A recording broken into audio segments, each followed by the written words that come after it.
Aujourd'hui, on va parler des verres à bière.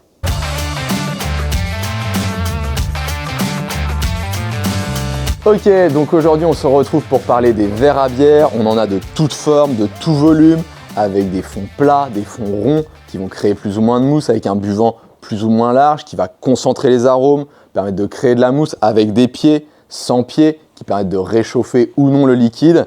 Donc on va voir un petit peu tout ça. Et on va commencer par le verre dédié à la dégustation de la bière, ici aux couleurs de la brasserie BBP, mais son nom c'est le Técou, de ses créateurs qui sont Théo Mousseau, le créateur de la brasserie Baladin, qui s'est associé à Lorenzo Dabov, dit Quasca. Et donc si vous mixez un petit peu les noms, Théo et Quasca, ça fait le Técou. Le Técou, il s'est imposé comme le verre à dégustation pour la bière. C'est un petit peu le verre référence, le verre neutre, le verre polyvalent, qui va convenir à la plupart des styles de bière et qui va permettre d'harmoniser les dégustations. Les spécificités du Técou, donc déjà on est sur un verre à pied qui va permettre de ne pas réchauffer notre bière.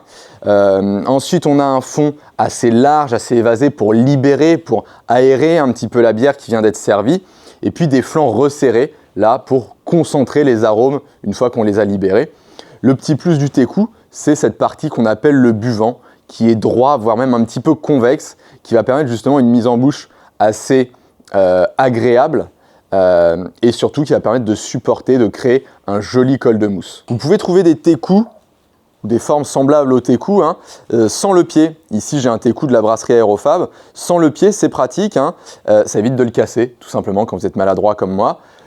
Même principe que le Técou, fond évasé, bord resserré pour garder les arômes. C'est pas mal comme verre à dégustation, c'est assez joli en plus.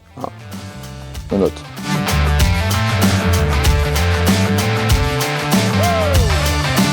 J'ai ici un autre verre, celui-là est plutôt le verre à référence pour le vin, le verre INAO. Donc l'INAO, c'est l'Institut national des origines et de la qualité en France. Donc le verre INAO, il a été conçu plus spécifiquement pour la dégustation du vin, pour harmoniser toutes les dégustations, qu'il n'y ait pas de biais entre différentes formes qui viendraient rajouter de la complexité sur la dégustation.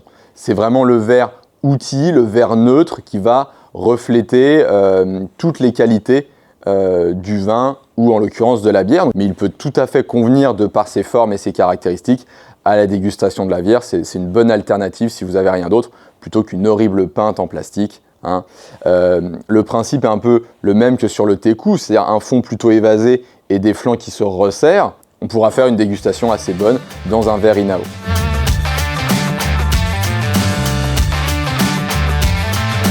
Ok, donc après le Técou, après le verre INAO, un autre verre qu'on va souvent voir pour la dégustation de la bière ou même pour consommer la bière de manière plus plaisir, on va dire, c'est le verre tulipe avec sa forme de tulipe. On peut l'avoir avec des formes variées, un pied plus ou moins long, plus ou moins élancé, plus ou moins large, avec une forme plus ou moins marquée. Le principe reste le même que sur le Técou et l'INAO, c'est-à-dire un fond plutôt évasé pour libérer les arômes, des flancs qui se resserrent pour les concentrer. Et sur le verre tulipe, contrairement au Técou où on a un buvant un peu resserré, sur la tulipe, même si on peut avoir des bords un peu convexes, on aura une large ouverture. Faut vraiment penser que la tulipe elle est aussi là pour une consommation plaisir, pas tant sur un verre outil de dégustation. C'est un peu le compromis entre le verre plaisir qu'on peut utiliser pour déguster sa bière et un verre qui préserverait les qualités organoleptiques de notre bière. Donc un petit peu le verre passe-partout, assez pratique à avoir dans son placard.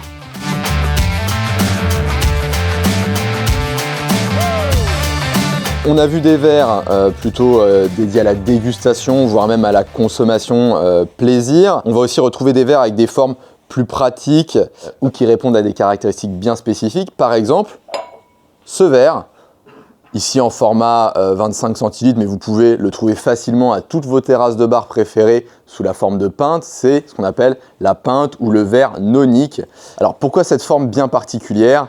Eh bien tout simplement le verre nonique, c'est le verre qui est facile à gérer dans les bars. On a un verre épais, il casse pas trop, on va avoir ce petit épaulement qui le rend plus facile à agripper quand le verre a de la condensation ou quand on le lave. Donc c'est vraiment le verre pratique en bar par excellence, un gros volume sans se poser de questions, très large, ça va libérer tous les arômes. Hein. C'est vraiment le verre pour la consommation plaisir, pas tellement pour préserver les qualités aromatiques de notre bière. Comme j'ai dit, le verre il est assez épais, donc en plus il va aussi éviter les transferts de chaleur quand on le tient. Donc c'est vraiment le verre dédié à la consommation en terrasse.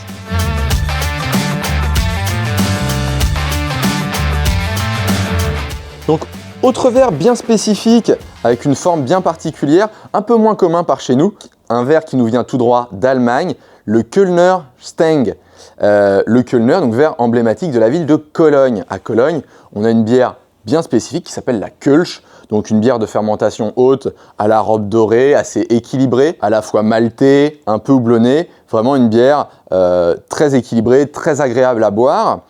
La spécificité de la Kölsch et donc de ce verre, eh bien, dans les établissements qui servent de la bière à Cologne, tant que vous n'avez pas mis votre sous-boc sur le verre, on va vous resservir.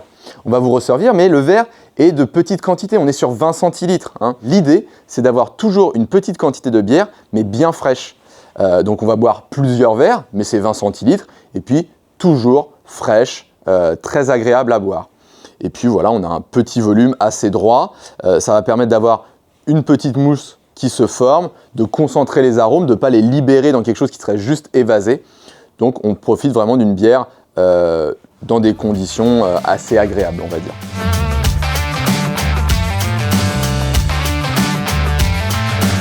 On reste chez nos amis allemands et on va finir avec une belle pinte. Là, on est sur 50 centilitres.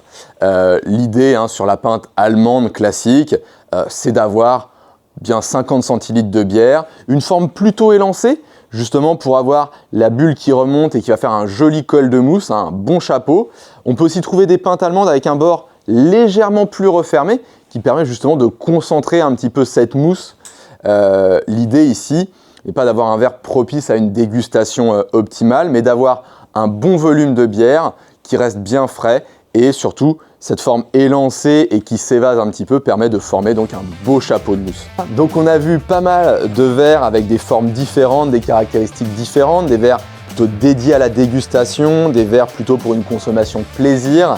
On aurait pu parler de plein d'autres formes de verres, les verres typiques des bières belges, les calices. On a même des brasseries américaines qui ont fait des verres plus typés sur les IPA. On pourrait trouver plein d'autres formes de verres avec des spécificités plus ou moins marquées. On en parlera peut-être dans un prochain épisode si ça vous dit. N'hésitez pas à le dire dans les commentaires. Et puis sinon, moi je vous dis à la prochaine et bonne dégustation.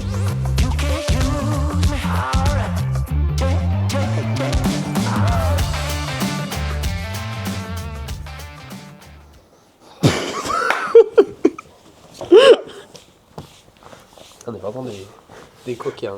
Après, peut très bien avoir eu un accident un jour. Oui, on dirait qu'il y a eu un accident. Le problème, c'est quand ils verront la vidéo.